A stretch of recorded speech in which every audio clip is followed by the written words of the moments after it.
Hello students, welcome to my channel. Students, आज के lecture में हम बात करेंगे चैप्टर 2 यूनिट्स और मेजरमेंट्स के ही लास्ट टॉपिक की, जो कि है डायमेंशंस। तो सबसे पहले समझते हैं that what are dimensions.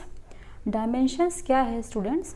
Dimension is something which tells us about the nature of the physical quantities. Physics में हम बहुत सारी फिजिकल क्वांटिटीज़ पढ़ते हैं। फॉर एग्जाम्पल के तौर पर अगर ले लेंथ, मास एंड टाइम ना, इन तीनों फिजिकल क्वांटिटीज़ का जो नेचर है, उनकी जो कैरेक्टरिस्टिक प्रॉपर्टी है, दैट इज़ डिफरेंट। उनको मेजर करने के लिए जो इंस्ट्रूमेंट्स हम यूज़ करेंगे वो अलग अलग हैं। मास जो है that is the amount of matter which is contain in a physical body. Length जो है that is distance between 2 points. So इस तरह से उनकी प्रॉपर्टी अलग है, उनको मेजर करे जाने वाले जो इंस्ट्रूमेंट्स हम यूज़ करेंगे वो अलग है। सो उनका जो नेचर है बेसिकली दैट इज़ डिफरेंट। उस नेचर को डिस्क्राइब करने के लिए we use the dimensions. Dimensions are used to describe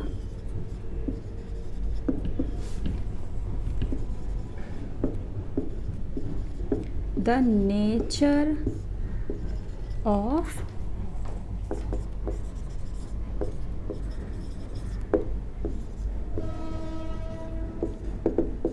physical quantities. In the earlier lectures we have studied that there are 7 fundamental units or base units जिनके बारे में हमने पढ़ा था. So these base units or these fundamental units, we shall call these base units as the 7 dimensions of the physical world. हम previous lecture में 7 fundamental units के बारे में पढ़ चुके हैं, वो ही वर्क करेंगी like the 7 base dimensions in the physical world. So let's recall them. Students, these are the physical quantities and these are the 7 base dimensions which we have. Length, for that we'll use this dimension.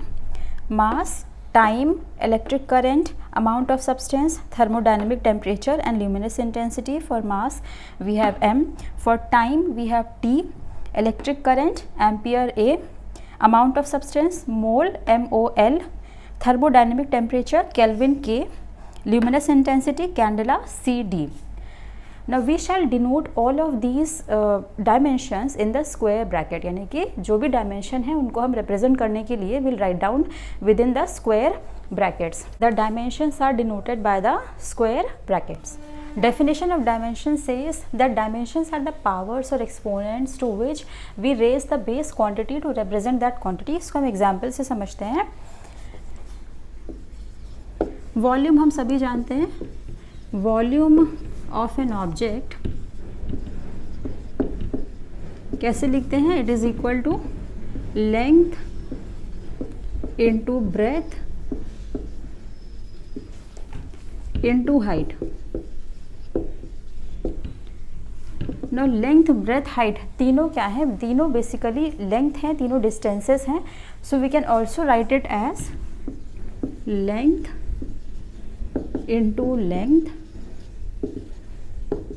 Into length, और the product of 3 lengths can be written as length raise to the power 3. अभी हमने पढ़ा था that length के लिए हम क्या dimension use करेंगे?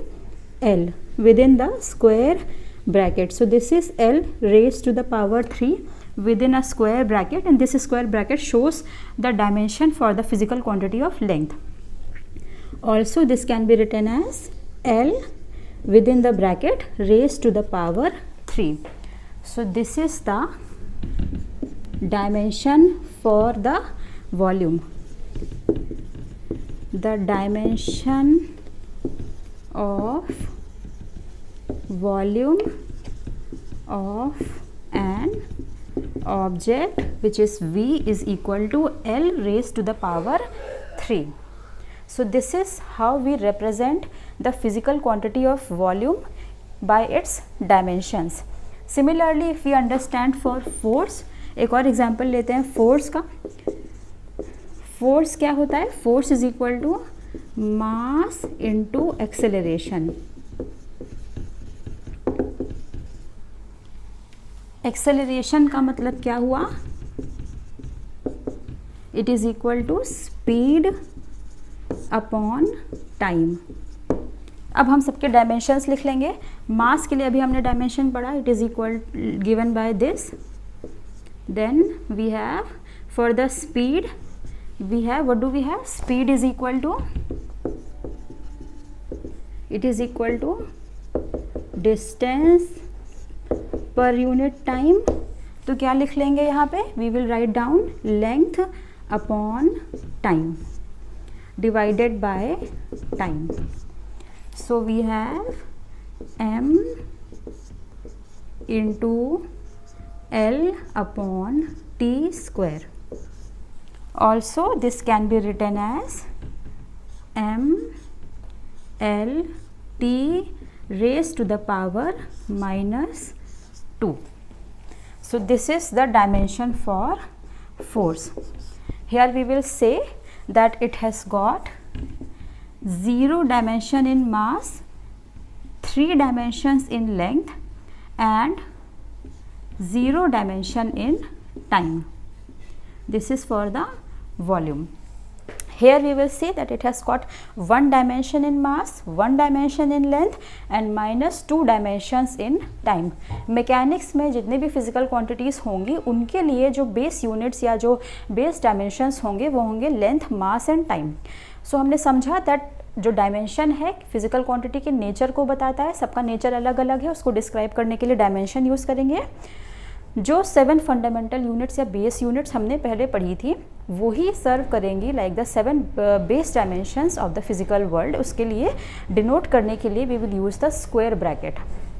थर्ड थिंग इज दैट उसको हमने डिफाइन करा. डायमेंशंस आर द पावर्स और exponents to which the base quantities are raised to represent that quantity. Dimensions जो हैं वो पावर्स या एक्सपोनेंट्स हैं.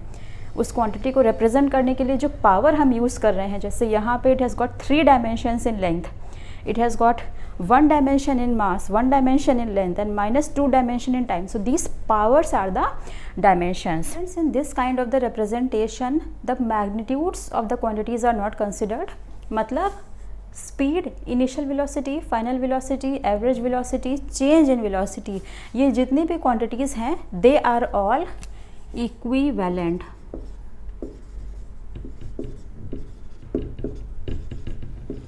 और इन सभी को हम कैसे एक्सप्रेस कर सकते हैं? All of these quantities can be expressed as length upon time.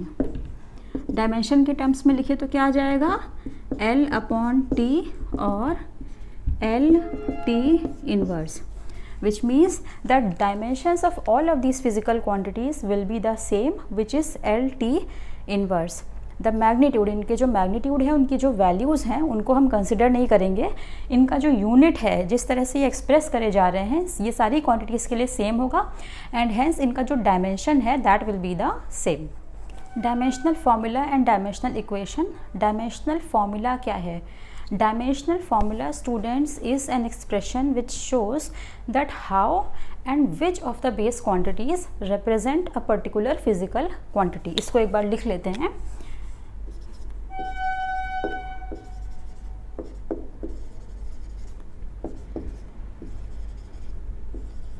Dimensional formula is an expression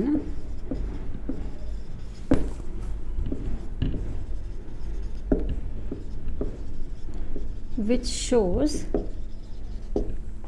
that how and which of the base quantities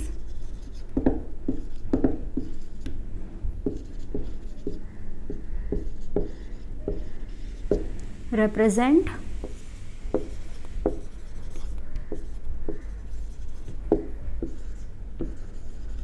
a physical quantity. Base quantities अभी हमने पढ़ी थी, 7 base quantities we just read. So how and which of these base quantities represent a particular physical quantity is given by the dimensional formula. अभी जो हमने volume और force का example लिया उसी को हम लेंगे.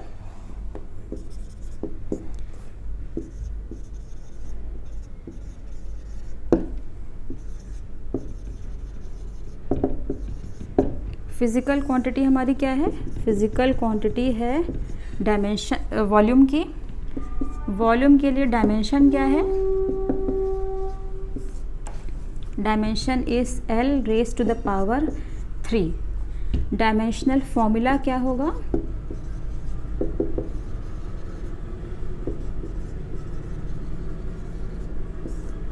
that will be given by m0 l3 t0। Similarly for the force, mass into acceleration अभी हमने पढ़ा था m l t raised to the power -2, m l t raised to the power -2। Physical quantity volume है, उसके लिए dimensional formula क्या होगा? m raise to the power 0, l raise to the power 3, t raise to the power 0। ये जो expression है square bracket के अंदर, that is the dimensional formula for the volume. Similarly for the force, m l t raise to the power -2 is the dimensional formula for the force. Mechanics में जो भी physical quantities होंगी उनको represent करने के लिए will use these 3 base quantities, that is m l and t को हम यूज़ करेंगे। सो इनके डायमेंशंस को रिप्रेजेंट करने वाला ये जो फॉर्मूला है that is called as the dimensional formula. It shows that how and which of the base quantities represent this physical quantities. It shows that how, कैसे रिप्रेजेंट कर रहा है ये तीनों बेस क्वांटिटीज़ वॉल्यूम को, और कितनी पावर में रिप्रेजेंट कर रहा है, कितना एक्सपोनेंट के साथ रिप्रेजेंट कर रहा है। वो जो फॉर्मूला होगा, वो जो एक्सप्रेशन होगा, that is called as the dimensional formula. Dimensional equation हम सभी जानते हैं। इक्वेशन क्या है? उसमें एक लेफ्ट हैंड साइड होता है, एक राइट साइड होता है, दोनों एक बीच में इक्वल टू का साइन होता है। When both of the sides are equal then we say that this is an equation, right. So dimensional equation क्या है? डेफिनेशन लिख लेते हैं। Dimensional equation is an equation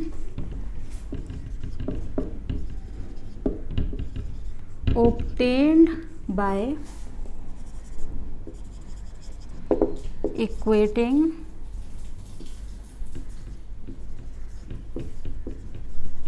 a physical quantity with its dimensional formula.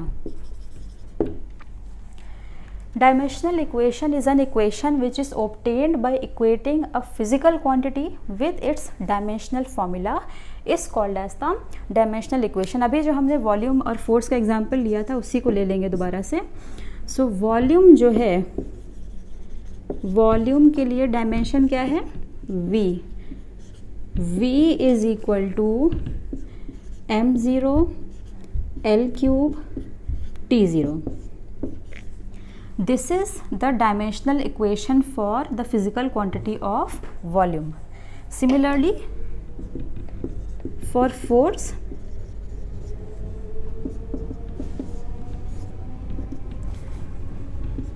m l t raised to the power -2. This is the dimensional equation। ये पूरी जो है that is the dimensional equation. Left hand side पे we have written the physical quantity and right hand side पे we have written its dimensional formula, and hence we get the dimensional equation.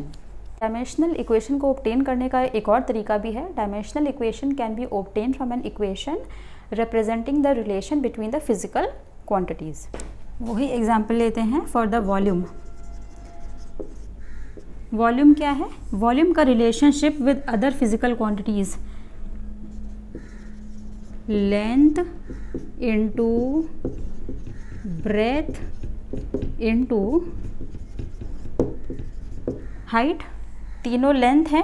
It can also be written as the product of 3 lengths. Dimension क्या हो जाएगा? l raised to the power 3। Dimensional formula m0 l raised to the power 3 t raised to the power 0 in square bracket। Dimensional equation इसके लिए क्या हो जाएगी, v is equal to m raise to the power 0, l raise to the power 3, t raise to the power 0। हमको physical quantity हमारे पास थी volume की, हमें उसका रिलेशन अदर फिजिकल क्वांटिटीज़ यानी कि लेंथ के साथ में जो उसका रिलेशन था वो हमें पता था, it is equal to length into breadth into height, या it is equal to product of 3 length. Length is another physical quantity जिसके साथ में हमें वॉल्यूम का जो रिलेशन है वो पता था। लेंथ का dimension we know it is l। Then we write down the dimensional formula m raise to the power 0, क्योंकि m में कोई डायमेंशन नहीं है, टाइम में कोई डायमेंशन नहीं है, again time raise to the power 0, and then l raised to the power 3 within the square bracket, which is the representation for the dimensions. When we equate these two, we get the dimensional equation. So this is how the dimensional equation can be obtained from the equation representing the relationship between the other physical quantities. Dimensional analysis and its applications. Students, analysis क्या होता है, किसी भी चीज़ के जब एक एक detail को हम केयरफुली एग्जामिन करते हैं, when we carefully examine all the details of something, then it is called as the analysis. हमने डायमेंशंस को एनालाइज किया, उनको केयरफुली एग्जामिन किया, तो उसके कई सारे एप्लीकेशंस हमें पता चले, उसके बारे में कई सारी बातें पता चली। So let's learn about that. Only those physical quantities can be added और subtracted which have the same dimensions. एक बहुत ही सिंपल सी बात है, लेंथ को हम लेंथ में ही ऐड करेंगे, उसको हम ना तो मास में ऐड कर सकते हैं, ना ही हम उसको टाइम में ऐड कर सकते हैं, ना किसी और फिजिकल क्वांटिटी में ऐड कर सकते हैं। सिमिलरली इलेक्ट्रिक करंट जो है उसको हम टेम्परेचर में तो ऐड नहीं कर सकते, पॉसिबल नहीं है, राइट? यही बात उनके यूनिट्स के लिए भी ट्रू है। अगर कोई चीज़ है 10 सेंटीमीटर, दूसरी चीज़ है 5 kg, क्या उनको हम ऐड कर सकते हैं? नो।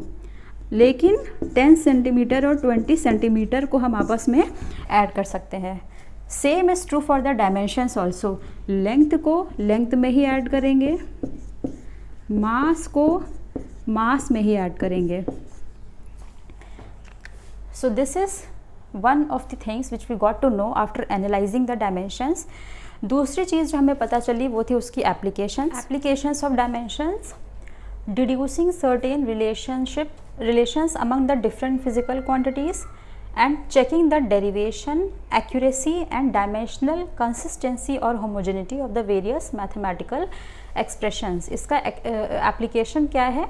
डिफरेंट फिजिकल क्वांटिटीज़ के बीच में क्या रिलेशन है उसको हम डिटर्मिन कर सकते हैं, उसकी एक्यूरेसी को वी कैन डिटर्मिन, उसके डेरिवेशन को हम फाइंड आउट कर सकते हैं, और साथ में अगर कोई मैथमेटिकल एक्सप्रेशन हमें प्रोवाइड किया गया है सो वो कंसिस्टेंट है कि नहीं, उसके डायमेंशंस इक्वल हैं कि नहीं, वो इक्वेशन करेक्ट है कि नहीं, ये सब भी हम डिटर्मिन कर सकते हैं with the help of the dimensions.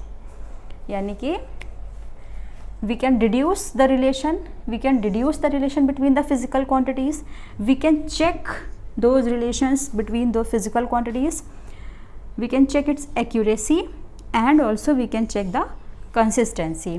Relationship को हम फाइंड आउट कर सकते हैं, उनकी डेरिवेशन को, उनकी एक्यूरेसी को और उनकी कंसिस्टेंसी को हम चेक कर सकते हैं। So these are some of the applications, इसको हम वन बाय वन स्टडी करते हैं। एक और point student before we continue, जब किसी दो फिजिकल क्वांटिटीज़ को हम मल्टीप्लाई करते हैं सो उनके जो यूनिट्स हैं उसको हम ऑर्डिनरी अलजेब्रिक सिंबल्स की तरह डील करते हैं, उसकी तरह ट्रीट करते हैं, and then we cancel out. If there are some common terms in the numerator and denominator, उनको हम कैंसिल आउट कर सकते हैं।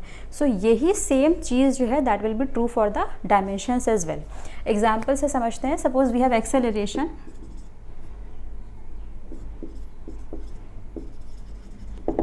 एक्सेलरेशन क्या होता है? Acceleration is equal to speed upon time.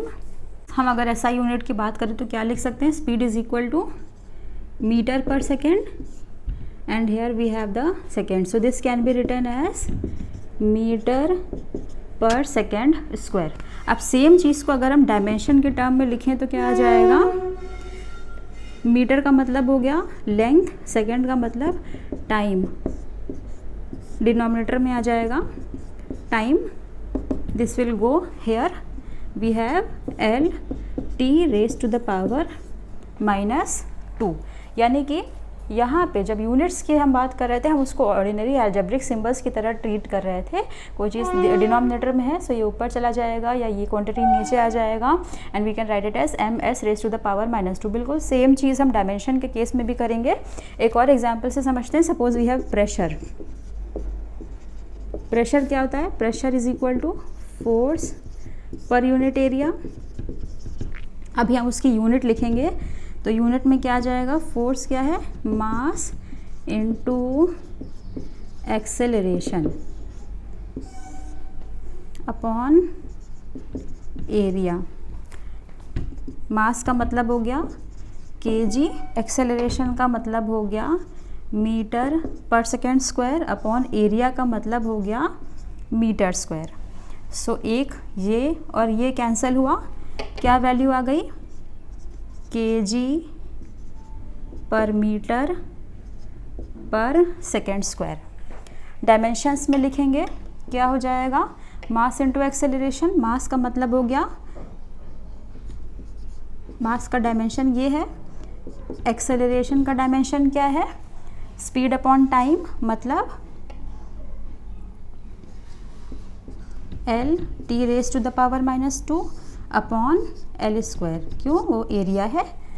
We can write M L T raise to the power -2 upon L square. So इसको हम कैंसिल आउट कर देंगे। एक एल यहाँ से, एक एल यहाँ से कैंसिल हो गया। हमें क्या मिला? M L raise to the power -1 T raise to the power -2।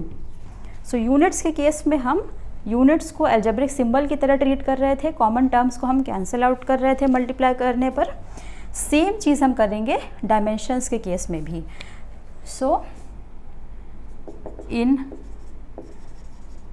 Multiplication of physical quantities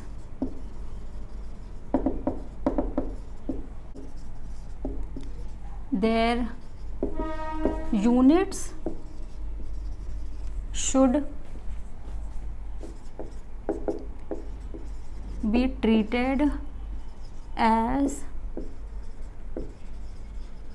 ordinary algebraic symbols. Same is true for dimensions. We can cancel out the common terms from the numerator and denominator. Checking the dimensional consistency of equations. अभी हमने पढ़ा था that only those physical quantities can be added or subtracted which have got the same dimensions. हमने dimensional analysis जब करी तो उसके basis पे ये पता चला कि केवल वो physical quantities जिनका dimension same है उसी को हम ऐड कर सकते हैं या subtract कर सकते हैं। This particular principle is called as the principle of homogeneity of the dimensional equations. This principle is called as the principle of homogeneity of dimensions. Now ये जो principle है, this principle is used to check the correctness of the equation. Let's write it down. This principle is used to check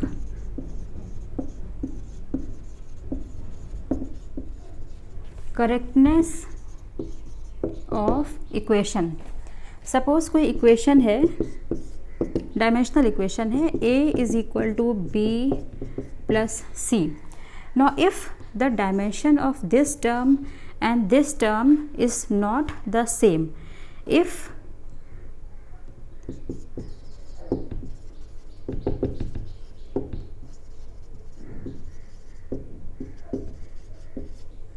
then this equation will be wrong. This is a wrong equation, which means that if the dimensions of all the terms of the equation are not the same, then it will be a wrong equation. So इस तरह से हम check कर सकते हैं whether the equation is correct or not.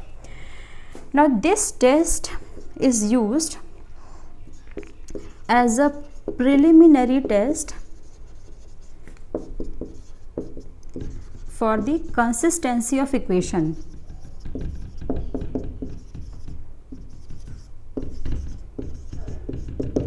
अगर हर एक term का जो डायमेंशन है वो सेम है and that is the same as that of the dimension of the left hand side, तो जो इक्वेशन है that will be consistent. So it is a preliminary test for the consistency of the equation. और ये test कब काम आता है? When there is some doubt about the correctness of the equation. अगर हमें इक्वेशन की करेक्टनेस के बारे में कोई डाउट है तो हम ये डायमेंशनल टेस्ट करेंगे, हर एक टर्म का डायमेंशन डिटरमिन करेंगे, देखेंगे कि लेफ्ट हैंड साइड का डायमेंशन राइट हैंड साइड के इक्वल आ रहा है कि नहीं, and we can say that the equation is correct और we can say that the equation is consistent. लेकिन कंसिस्टेंसी टेस्ट जो है that does not guarantee the correctness of the equation. कहने का मतलब है कि अगर कोई इक्वेशन कंसिस्टेंट है, it does not necessarily mean that the equation is correct, but if it is inconsistent, then it will definitely be a wrong equation. Students, principle of homogeneity क्या कहता है कि only those terms can be added or subtracted which have the same dimension, like a preliminary test for the correctness of the equation when there is some doubt about its correctness. अगर एक equation है उसके हर term का जो dimension है वो अलग अलग है तो वो इक्वेशन रॉन्ग है. But if the dimensions of all the terms are same, then the equation is dimensionally correct or consistent, but it may not necessarily be a correct equation, right? It may not necessarily be an exact equation. वो हमको उस physical quantity के जो उसका जो theory पढ़ के या उसका जो फॉर्मूला पता करके जो हमें पता चलेगा वो ही उसका एग्जैक्ट डेफिनेशन बताएगा. डायमेंशंस जो है वो हमको केवल ये बता सकते हैं कि इक्वेशन जो है अगर उसका डायमेंशन ठीक नहीं है, अगर उसके हर टर्म का डायमेंशन अलग है, that is definitely wrong, no doubt about that. But अगर वो डायमेंशनली करेक्ट है then it does not guarantee कि वो इक्वेशन एक एग्जैक्ट इक्वेशन होगी या एक करेक्ट इक्वेशन होगी. It is just dimensionally correct. If an equation fails the consistency test, it is proved wrong. Dimensionally inconsistent है, हर टर्म का डायमेंशन अलग अलग है, then it is proved wrong. But if it passes, it is not proved right. Dimensionally correct भी है equation, then also हम नहीं कह सकते that the equation will B correct. वो जब हम उसकी थ्योरी पढ़ेंगे, उसकी फॉर्मूला को फाइंड आउट करेंगे, तभी हम कह सकते हैं कि it is a correct equation. Thus, a dimensionally correct equation need not be an exact or correct equation, but a dimensionally wrong or incorrect or inconsistent equation must be wrong. इसके लिए हम एक एग्जाम्पल लेते हैं सो चीज़ें थोड़ी और clear होंगी. Let us consider equation half mv square is equal to mgh, where m is the mass of the body, v is the velocity, g is the acceleration due to gravity, h is the height. We have to check whether this equation is dimensionally correct or not. So सबसे पहले समझते हैं that dimensionally correct होने का क्या मतलब है. First let's check the LHS. We have half mv square. m हमें पता है मास है, डायमेंशन लिख लिया. v हमें पता है one more thing हमने अभी पढ़ा था that change in speed, change in velocity, initial velocity, final velocity, average velocity, speed, all are equivalent and hence their dimension will be equivalent. So here we have v, we'll write down l upon length upon time, उसका square करा हमें क्या मिला m l square t raised to the power minus 2. We'll check for the RHS, mgh है, m height के लिए आ जाएगा length, we write this, g which is the acceleration due to gravity, we have speed upon time, value रख दी. speed का मतलब हुआ length upon time, length by time upon time, l t raised to the power minus 2. So we have l m l raised to the power 2 t raised to the power minus 2. So here we see that the dimension of the left hand side is equal to the dimension of the right hand side.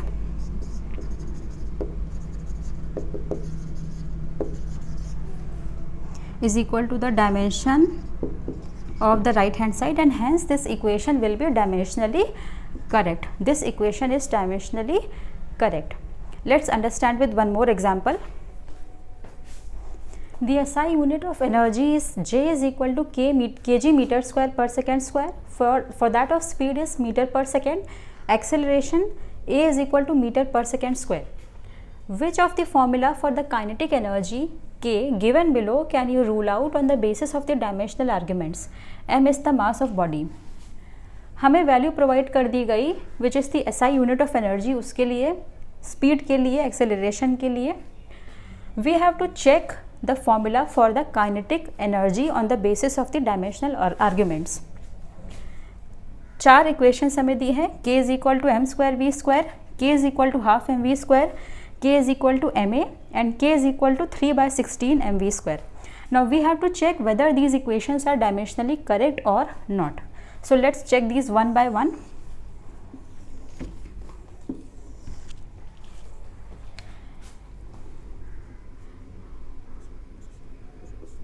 सबसे पहले left hand side note down करते हैं students. हमें पता है that kinetic energy का unit जो है, एनर्जी का यूनिट है जूल, जो हमें प्रोवाइड किया गया है kg metre square per second square. So joule is equal to kg metre square per second square. Dimensions के टर्म्स में क्या आ जाएगा?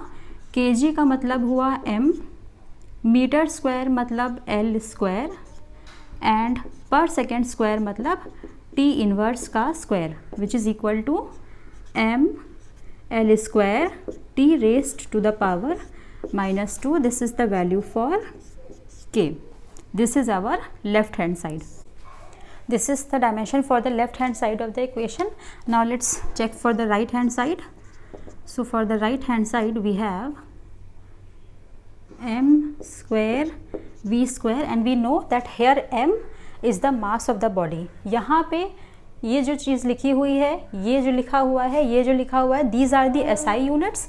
ये SI यूनिट के टर्म में लिखा है, but here we have it in terms of mass. Here m is the mass, here m is the mass. We'll check again. We have speed हमको दे रखी है, that is equal to metre per second, right. So ये है हमारा mass. Mass के लिए क्या आएगा? Capital M raised to the power 2. Speed के लिए आ जाएगा मीटर पर सेकेंड मतलब length per unit time raise to the power 2, that is m square l square t raise to the power minus 2. So left hand side है m l square t raise to the power minus 2. Here we have m square l square t raised to the power minus 2. So clearly we can see LHS is not equal to RHS and hence the equation will be dimensionally incorrect. दूसरा है half mv square. LHS we know. Let's check for the RHS. Here again m जो है that is mass. So we have capital M. V के लिए we have length per unit time raised to the power 2, which is equal to m l square raised to the power minus 2 and we have a half over here. So this is half m l square t raised to the power minus 2. This is the dimension for RHS and LHS के लिए जो हमने determine करा था, that was given by, we have the kinetic energy. Kinetic energy we know that is equal to half mv square. So we have half ml square t raised to the power minus 2. Here LHS is equal to RHS and hence this equation is dimensionally correct. Let's check for the third equation.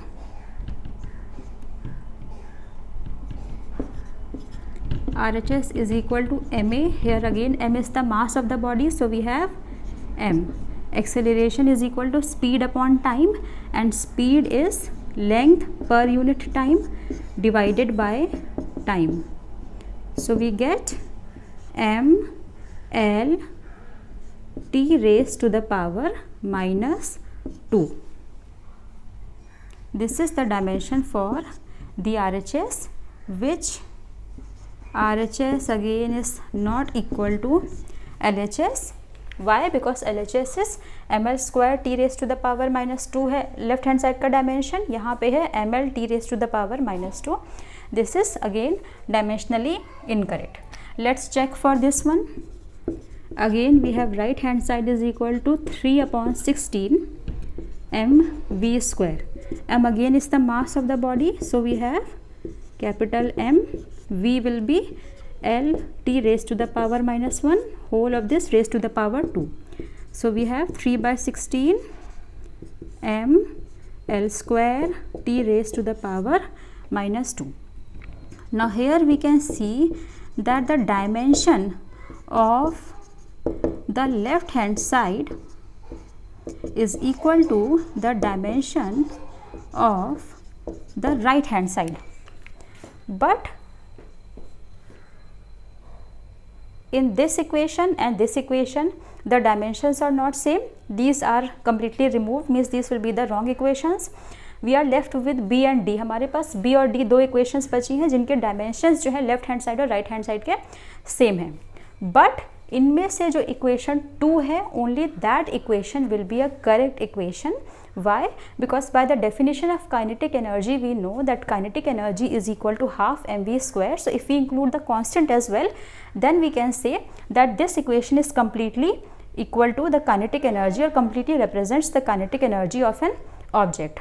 So यही इसी चीज़ की हम अभी थोड़ी देर पहले बात कर रहे थे कि कोई इक्वेशन जिसका कि डायमेंशन जो है वो दोनों साइड का अगर डायमेंशन सही नहीं इक्वल नहीं है then the equation will be wrong. यहाँ पे क्या है, लेफ्ट हैंड साइड का डायमेंशन राइट हैंड साइड का डायमेंशन इक्वल नहीं है. सिमिलरली यहाँ पर भी लेफ्ट और राइट हैंड साइड का डायमेंशन इक्वल नहीं है, equation is wrong.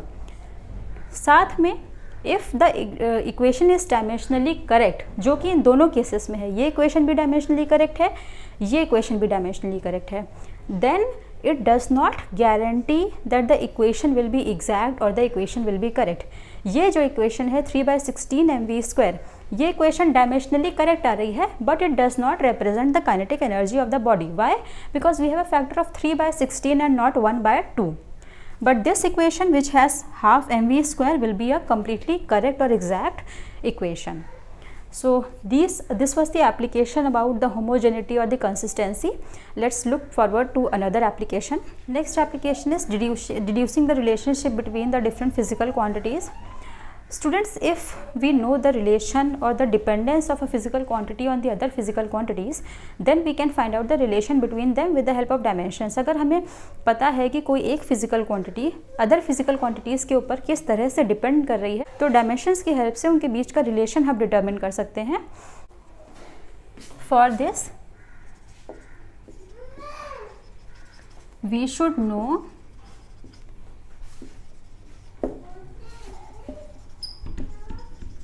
the dependence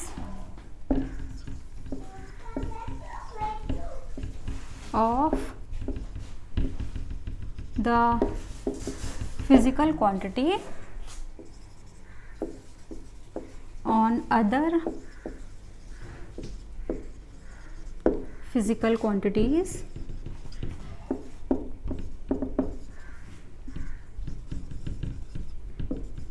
and consider it as a product type dependence. उसके लिए हमें ये पता होना चाहिए दैट फिजिकल क्वांटिटी जो हमारी है वो अदर क्वांटिटीज़ के ऊपर कैसे डिपेंड कर रही है. उसको हम एक प्रोडक्ट के रूप में लिखेंगे, प्रोडक्ट के फॉर्म में लिखेंगे. Will raise them to some powers and equate the powers of the like terms on both the sides and hence we can determine the relationship between them. इसको हम एक एग्जाम्पल से समझते हैं. Consider a simple pendulum having a bob attached to a string that oscillates under the action of the force of gravity. Suppose that the period of oscillation of the simple pendulum depends on its length, mass, acceleration due to gravity. Derive the expression for its time period using the method of dimensions. Students, हमें expression निकालना है for the time period. So left hand side जो है that will represent the time period. Dimension will be t. Now time depends upon length, mass and acceleration due to gravity. So हमने उनको तीनों को product के form में लिख दिया. We'll raise L to the power x, m raised to the power y and g raised to the power z. Now L raised to the power x, m raised to the power y. G जो है acceleration due to gravity, acceleration that is equal to speed upon time which is equal to length upon time का square. Now अब इसको हम dimension के form में लिखते हैं. So we have left hand side is T, this is equal to L raised to the power x, m is the mass, so m raised to the power y, and here we have L upon T square raised to the power z. So we have L raised to the power x, m raised to the power y, L raised to the power z, and T raised to the power minus 2z. Now we can write L raised to the power x plus z, m raised to the power y, and T raised to the power minus 2z. One more thing students, that we'll put a constant k over here. एक constant k को हम use करेंगे. Let's equate the dimensions of left hand side and right hand side. So left hand side में है, we have m raised to the power 0, L raised to the power 0, and T raised to the power 1. So first of all we will equate the dimensions for L. So L के लिए हमारे पास क्या है, x plus z is equal to 0, x is equal to minus z. For m we have y is equal to 0. For t we have minus 2z is equal to 1, or z is equal to minus 1 upon 2. If we put this value over here, so we get x is equal to minus of minus 1 by 2, which is 1 by 2. अब ये जो values हैं इनको हम इस equation में अगर substitute कर दें तो हमें क्या मिलेगा, t is equal to k L raise to the power x, L raise to the power 1 by 2, m raise to the power y, मतलब m raise to the power 0, and g raise to the power z या g raise to the power minus 1 by 2. So we have t is equal to k under root of L upon g, because L की power 1 by 2 का मतलब है it is in the square, it is in the under root, and similarly for g we have power minus 1 by 2. This is the relationship which we get between the time period of the so this is the relationship which we get for the time period of the simple pendulum and the length of the bob and the acceleration due to gravity.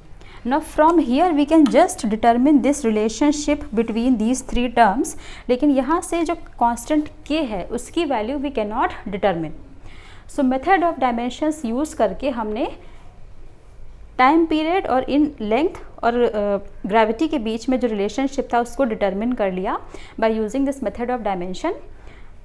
Hair we can not determine the value of K, but by the definition जब हम simple pendulum को study करते हैं then by the definition only we get to know that t is equal to 2 pi under root of L upon g.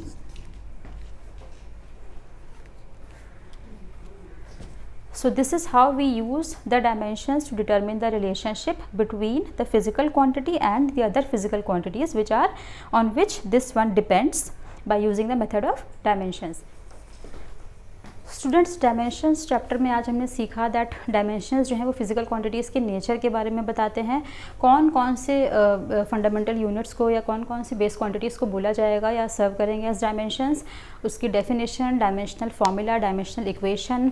फिर dimensional analysis से हमने पता किया that how we can use the principle of homogeneity. Principle of homogeneity क्या है, उसको use करके हम फिजिकल क्वांटिटीज़ के बीच के रिलेशनशिप को कैसे डिटरमिन कर सकते हैं, कैसे पता कर सकते हैं कि कोई इक्वेशन कंसिस्टेंट है या नहीं, कोई इक्वेशन करेक्ट है या नहीं. नाउ इस सब में कुछ ना कुछ एक लिमिटेशंस भी प्रेजेंट हैं डायमेंशन के, जिनके बारे में अब हम जानते हैं. First is that dimensional constants can be obtain by this method. अभी जो लास्ट एग्जाम्पल हमने किया for determination of the time period of the simple pendulum, उसमें हमने देखा दैट उस जो मेथड ऑफ डायमेंशन था उसको यूज़ करके हम टाइम पीरियड का डिपेंडेंस निकाल पा रहे थे अपॉन लेंथ एंड ग्रेविटी, लेकिन जो कॉन्स्टेंट के था उसकी वैल्यू हम नहीं डिटर्मिन कर पा रहे थे, जिसकी वजह से जो एक एग्जैक्ट रिलेशनशिप है between the physical between these quantities, जो एक एग्जैक्ट इक्वेशन है, करेक्ट इक्वेशन है, वो हमें नहीं मिल पाएगी। We can get the relationship but not the value of constant because of which an exact और correct equation can not be obtained. दूसरी चीज़ है test the dimensional validity but not the exact relation between the physical quantities. Same चीज़ जो मैंने अभी बोली, that dimensional validity हमें पता चल गई बट एग्जैक्ट रिलेशन हमें नहीं पता चल पाया। Third is that it does not distinguish between the physical quantities having the same dimension. अगर कोई दो फिजिकल क्वांटिटीज़ हैं जिनके की डायमेंशन सेम है, लेकिन हमें उनके बीच चेक करना है that which is correct and which is not in an equation, तो हम क्या करेंगे दैट मेथड ऑफ डायमेंशन को यूज़ करके we can not distinguish between such quantities. जैसे सपोज करें कोई इक्वेशन है a which is given as this. Now इस टर्म, ये टर्म तीनों का जो डायमेंशन है ये सेम है, लेकिन ये टर्म जो है वो इक्वेशन का एक पार्ट नहीं है, that it is something else, right. जब हमने स्टडी करा तो पता चला that it was not even remotely related to this term, लेकिन उसका डायमेंशन इस टर्म के सेम आ रहा था। सो ऐसे टर्म्स के बीच में जो मेथड ऑफ डायमेंशन है उससे हम डिस्टिंग्विश नहीं कर सकते। So these are some of the limitations, student. This was all about dimensions, student. This was the last lecture for the chapter 2 units and dimensions. Thanks a lot for watching and do join the next class. We'll start with the fresh chapter. Thank you. Bye bye.